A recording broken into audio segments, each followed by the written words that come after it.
miarabanao manokana ao anatin'izao fotoana manokana zao minute de bénédiction Salamo 7:20 dia ny 5 manambara hoe averiko ndray mandeha Salamo 7:20 ny 5 dia manambara hoe dia naondrina ny lanitra ka nidina izy, dia naondrina ny lanitra ka nidina izy, nidin'Andriamanitra ry havana mangataka amin'Andriamanitra manokana androany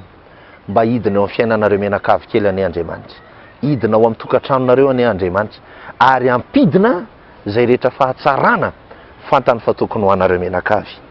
amin'ny anaran'i Jesoa kristy. Dia ambarako ary mino fa ho ataony zany,